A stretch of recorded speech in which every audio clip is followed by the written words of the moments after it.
Hope your answer was yes, I learned something. And hey, if you were thinking I was using the clear, I already changed the tube to brilliant white. I caught that. And you don't have to put caulking over this if you don't want. You know, I mean, some of it's still going to show, as you can see.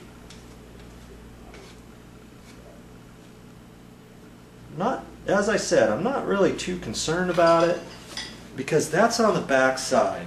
If that was on the front, I would have had to have countersunk that hole and then filled it up because I wouldn't want any black showing at all, right? But for our purposes, that's just dandy. Andy. Do we have to do anything else to this door? I don't think we do. Remember these slats were loose? Well, they're inside notched areas. And I could turn this upside down and caulk against those, but I don't want to do that because none of the other ones are caulked and they all look nice and natural. Okay? Because I've got this screw in here, because I put the glue in there, the caulking on both sides, when that dries, it doesn't matter what I do over here because this right here is going to hold this whole door together. Okay? I guess I might as well put this back in now. I could let that dry and set up, but I think it's going to be fine. Now see that? That's slipping right in. You should be able to have to tap that in because there's a little bit of slop there. That's because this was moving around so much back and forth like this for so long that this hole's bigger. Now I could probably leave it that way and it should be fine because it's up in there. But because I have some caulking here, I'm going to throw a little bit of caulking down that hole in here, and I'm going to push this in there, and that's going to help hold this because I may need to have this adjusted ever so minute that I don't want this to move at all. Okay?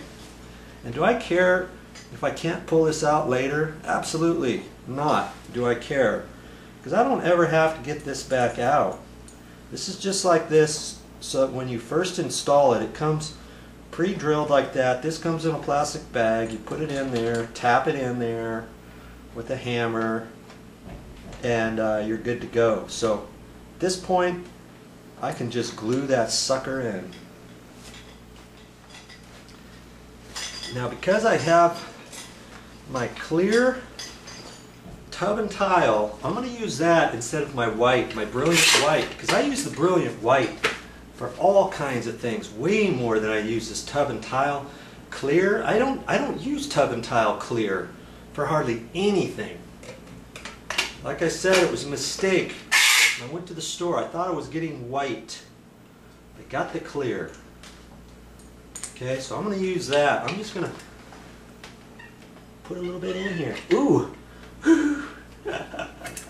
I put way too much in there.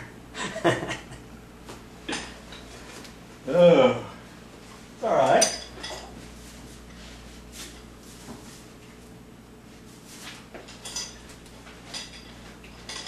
I can push that in there and wipe off the excess, can't I? Find a little rag.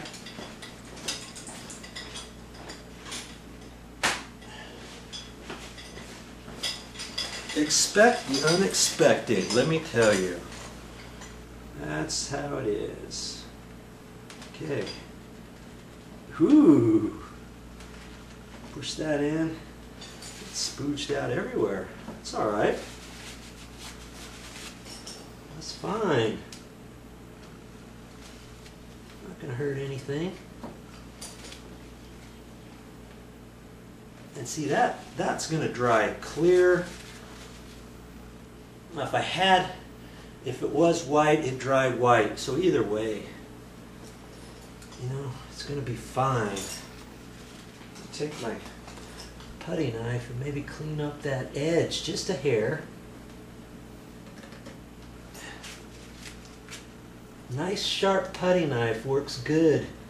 And the one I got here has a really flexible tip. And this is the generic one. It's only like I don't know, $2, $2.50 at the store because it's got a plastic handle.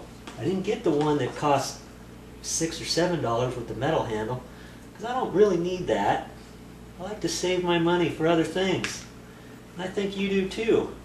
You know, $7 here, $5 there, $20 there. Pretty soon it starts all adding up, doesn't it? You need to save that for gas for your car. Seems as though that's getting ridiculous now. You know? Okay. We're good.